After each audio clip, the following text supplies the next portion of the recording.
Hello, hello, and welcome to another episode of Morning Tea. I'm your host, Ani, and I low-key, sometimes I love that rhymes, and other times I fucking hate it because I think it makes me look stupid like I'm doing it on purpose, but I'm not. So today I want to talk about something that I actually hear quite a lot, especially in my DMs and when I'm working with private clients on social media. And that's about the fact that they're like, I never asked to be a fucking influencer. I didn't ask for this. I didn't want this. And I think it's ridiculous that in order for me to build my business, I have to quote unquote be an influencer. And I absolutely understand where that sentiment comes from. Like, I really do, because in this day and age, like, damn, it feels like you have to be on your phone all the time and recording every single thing that you do. And when you're at dinner and when you're out with friends and get ready with me and get unready with me and a day in the life. And like, I do genuinely understand it can become very overwhelming. Like, even me, as someone who loves Instagram and loves TikTok, and now I'm starting to get into YouTube. So just add a fucking another thing on there. There are still times where I'm just like, damn, I don't want to look at my phone. I don't want to be on my phone. I don't want to deal with it. I just kind of want to be. And so this is something that I think is really important to talk about because you don't actually have to be an influencer. You don't. So I have like a membership called the Content Coven, which is specifically for beauty professionals and like hairstylists, where I go over things on social media and tutorials, and I have templates and all these things. And we have a call every single month. And during this month's call, yeah, which is actually, I decided to put it on YouTube if you want to take a look at it. It's on the same channel. But during this month's call, I actually walked them through my own personal Instagram audit and what my Instagram looks like and the numbers, because I do think that virality has now become a thing that people gain for. Like, in order for me to be successful, I have to go viral. In order for me to make a lot of money or to be a millionaire, to be whatever, I have to go viral. And when that doesn't happen, I've seen a lot of stylists, and like, even I've had moments of that myself, where all of a sudden I'm just like, is my content garbage? Am I garbage? Is my work just like not as good as everybody else's? And honestly, like, it can absolutely throw you for a loop. And here's the crazy thing though, when I was looking at my numbers, I'm basically any piece of content that went quote unquote like semi-viral. I didn't have anything like crazy viral in the past couple months, like millions of views. But the ones that had, hundreds of thousands, 250,000 views, zero link taps. I got some followers, but not really. Like, and that was honestly a little bit not jarring to me, I would say, but it was very surprising. I actually thought the numbers would be higher, but then all of a sudden I take a look at reels that have, 6,000 views or 10,000 views, but 130 link clicks. And I'm like, are you fucking kidding me right now? So you need to tell me that just based off these numbers alone, there is a solid chance that I made way more money and got way more clients and quote unquote built my brand, or whatever you want to call it, on a reel that had less than 10,000 views, as opposed to one that had 250,000. And I feel like once I actually saw those numbers, because I am a very factual person, I like facts, I like numbers. I do not like to operate my business based on my feelings and how I feel. Now, to put a little asterisk to that, if I do feel like I have an inkling like this doesn't feel right, it doesn't align, that to me is different than like, I feel like my social media is the worst and everybody hates me. Okay, like, that's just not productive. That's not productive. So as I was going through and looking at all these numbers, it really did make me realize, like, you don't have to be an influencer to build your business and your brand the way that you want. You do not have to have tens of thousands or hundreds of thousands or millions of followers to make the money that you want. Because I know someone not in the hair industry that has, I don't know, maybe 10,000 followers. I'm not even sure. I think recently hit 10K, but they make $25,000 a month. Do you know what I mean? So it's hearing things like that that makes me realize that trying to aim for virality and trying to hit these big numbers, although, yes, for some reason we do associate it with success, doesn't actually mean that you are successful. So then it really comes down to, okay, you want to build your business. Of course, you love what you do, duh, or hopefully you would be fucking doing it. But then what exactly does growth mean? And I feel like that's the point where we have to really start like redefining what growth actually means to us. Because if we can figure out what that means, then I feel like being consistent on social media and building a brand that's like very authentic to us and building those connections does become easier. So I kind of want to talk about like, do followers matter? I mean, to an extent, yeah, they do. Yes, they do. I'm never gonna sit here and be like, oh my God, like they never matter. They do matter these days, like to an extent, right? And sometimes that sucks, and sometimes it's like, fuck it, whatever. But like because my following is getting not big, I'm not big on TikTok, I don't be so clear, but it is getting larger to an extent. I can acknowledge that that does open up more doors and more opportunities and more partnerships and things like that. But jumping back to like Instagram, my biggest thing that I've always talked about is the fact that if there is not a community aspect involved, I'm not interested. If I cannot go in my DMs and kiki with the people that follow me and that I follow, and we can't joke and talk and bully each other in my comments, and for them have like create a place for them to feel comfortable, it's not worth it to me. Like that's just literally not worth it. Do you know what I mean? So I feel like that, first off, understanding what we consider to be growth and the growth that's actually important to us does fucking matter. And even with that, like, oh damn, what was I gonna say? Oh no. Oh, I hate when I lose my train of thought. That is literally the most annoying thing in the world. But whatever, we're just gonna keep going with it. Okay, wait, what the fuck was I just saying? I was talking about groups and connection and community and how that's the most important thing with me. Just sure shit is. Anyway, but like that is something that I love, is knowing that like I can go on my platform and like kiki and joke with people and talk to them, and it never feels, doesn't feel weird. It doesn't feel icky. It doesn't feel like I'm selling to them, because I genuinely enjoy that. But I can also acknowledge that that's not fun for some people. But I do think sometimes it becomes quote unquote not fun because we're so focused on like selling. But I have to get in my chair. I have to get in my chair. I have to. Okay, but like, but do you? If you more so focused on what you love about your job and talking about it and just sharing personal things and professional things and like that aspect, would that not bring in more people? Because I always tell everyone, like, think about the people that you love the most. Think about the content creators and the influencers and the people in or even out of your industry that you love. Is it always business all the time? No. There is a guy on TikTok that I follow and I fucking love him so much. He's crazy. Chris Olsen. So I feel like most people know who he is. He has like 12, 13, some million followers. I don't know, something right around there. I'll say 12 on the low end. And he actually talked about this, that he started his account back in 2020, and it was him and his boyfriend at the time. And he made a TikTok that went mega viral, right? And from there, he was like, let's try it again. Let's see if we can like do this again, because it's also 2020. What the fuck else do we have to do? It's literally nothing. And so from there, he started posting, this is crazy, 5 times a day. Bear in mind, he wanted to be an influencer. That was his goal. Influence. Yes. Okay, great. Awesome. Posted 5 times a day on TikTok, which I'll say the algorithm is very, very different for Instagram. I would not be doing that on Instagram. But from there, he really started to learn, like, this is what people love to see. This is what they want to see more of. Then he started working with celebrities. Then he started making like a series, different series that he has. And now he has like his own concert thing he's doing. Like, he's just so fucking funny. But like, it kind of goes to show, like, you can build something super authentic to you if that is what you want. If it's not what you want, because I'll be honest, like, vlogging, I don't super enjoy. It makes me feel a little bit Truman Show-ish and esque. Like, there's always a camera on me and I always have to be quote unquote on.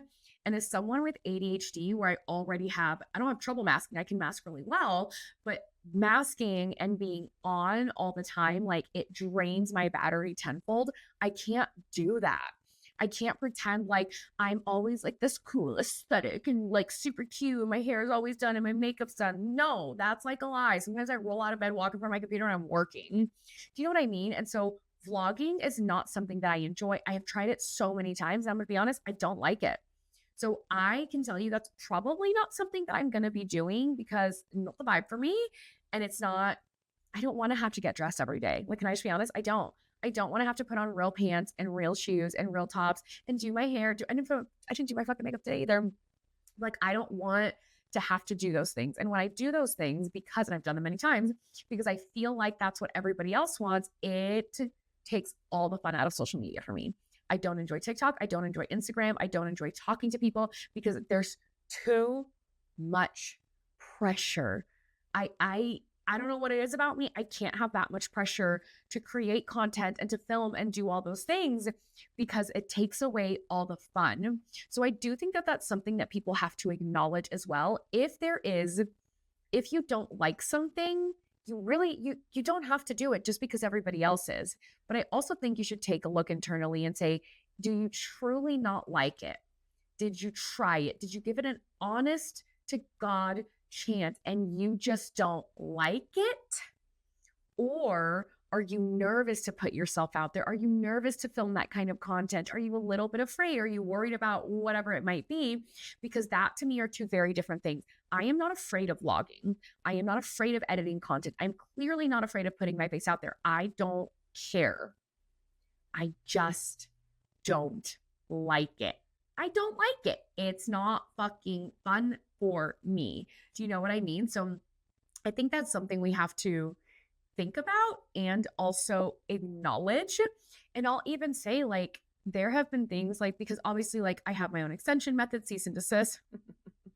Honestly, every time I say the name, I giggle because just some days I'm like, I'm just not the one to play with. Like, you might go fuck with anybody else, but you're not going to want to fuck with me. Like, I'm not the one. So every time I say that that's what my extension method is called, I think it's fucking hilarious.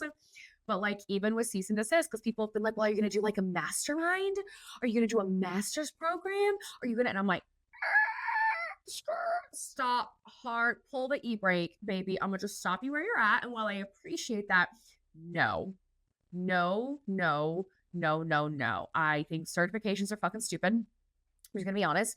I think I do understand. I understand where certain communities say, hey, if you want to stay in the community to keep getting help, it's X amount of dollars. I get it. A business is a business and it makes money, but I don't personally like that. That does not vibe with me, with what I want my business to look like. So like when anybody joins cease and desist, whether it be online, a group class, a private one-on-one, they automatically get the community for life. So if y'all are struggling, you ask.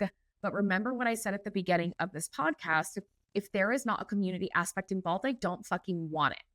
I love teaching. I love talking all day long about WEFs and about social media, especially social media, and about extensions. I love talking about that, but I don't want to talk about it to myself. I'm like, I hear myself talk all day long. I don't need more of it. I want to talk to people. I want to help other stylists. I want to help them grow and feel more comfortable and confident and like kind of like give them things that I didn't necessarily have, like coming up in like the hair extension world. And so like that means a lot to me. But I'll be honest, that doesn't mean a lot to most people. Most people are like, fuck a community, pay for the thing, you got the thing, bye, you want more help, pay me for it. And I respect that. That doesn't work for me. So even like when it comes to like, do we have to, you know, quote unquote, be an influencer? No. If you can't dance, baby, don't dance. You don't have to do those trends. I'm not doing those. If you like teaching and making more like educational content for clients or even for stylists or people in your industry, do that. If you like telling stories, if you like sitting in front of the camera, if you like doing lives, if you like those things, do them.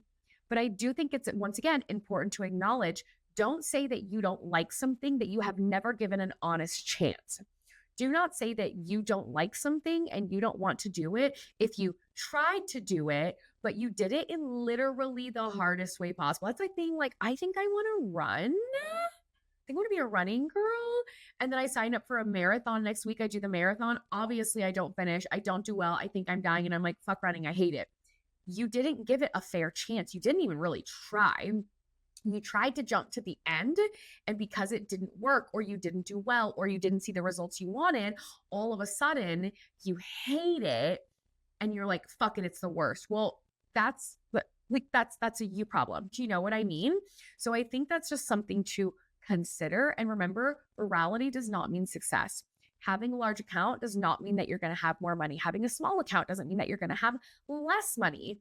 Like, you don't have to perform unless you want to. If like performing in social media is your vibe and your jam, I support you to the end of your days. That's not me. The more I feel like I have to perform and I have to fit a certain box and I have to look pretty all the time and I have to look put together, the more that I like rebel against it, because that's actually like not what I want at all. So I'm saying all these things in hope that it kind of maybe gives you like ease of mind. You don't want to be an influencer, you don't have to. If you want the main focus of your career to be on your clients, you can do that. I do still think that you should find a way that fits into your lifestyle, into your business, and like that is authentic to you so that you can show up on social media like in a way that works for you. The way I do it literally does not work for everybody. It probably doesn't work for most people because I work from home. My life is just a little bit different. It's just different. Do you know what I mean? But I'm still showing up. YouTube, I'm gonna be honest, and if you're watching this on YouTube, hey, thanks. YouTube scares the fuck out of me. YouTube scares the hell out of me. TikTok doesn't scare me at all. I love TikTok. I've never had an issue with TikTok. I think Instagram is meaner than TikTok, weirdly. The content I post on TikTok, I would be horrified to post on Instagram because I do think IG can be a little bit meaner. I don't even understand YouTube. You wait, you fucking wait. Anything I put my mind to, it always works out. But like, I posted like my first like training video on there, and I'm not gonna lie, my stomach hurt because I don't understand the community yet. I don't know like what's yay, what's nay, what's like works, what doesn't. So like for me, it's something that I'm now getting used to. If in the future I decide I hate this, then guess what? I might be reposting things on YouTube, but that doesn't mean I'm going to be creating new content for YouTube. Which in my last point is you don't have to do everything. If you're like, yo, Ani, bitch, I'm struggling just to keep up with Instagram. How am I supposed to do TikTok? How am I supposed to do YouTube? How am I supposed to do Pinterest? You don't have to.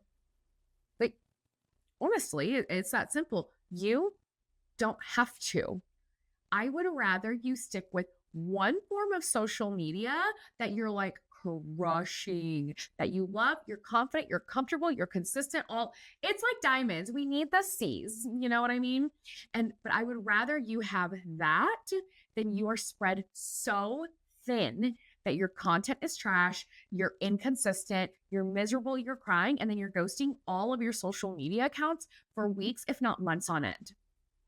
That doesn't help you. I do hope that this podcast has helped. And like I tell everybody, if you need help, if you have questions, all you have to do is DM me.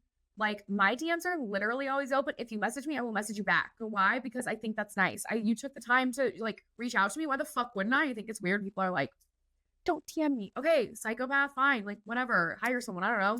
So anyway, all of this to say, please don't get stuck on numbers that truly do not matter at the end of the day. Like some things just don't matter.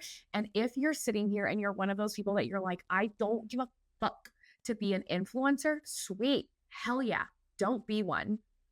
Post the things that you like, that you love, that make you happy, but don't shy away from it just because you're nervous. Because at the end of the day, that's not going to help your career either. At some point, you're going to have to market for new clients. People move, people die, people decide to never get their hair done again. Like shit happens. So you can't just run off the face of the earth and pretend like social media never existed. So with that being said, thank you so much for being here for another episode of Morning Tea. As I said, if you ever have any questions, like I almost said shoot me up. Hit me up, shoot me a message, let me know because like I'm always here for you guys. Have a good day.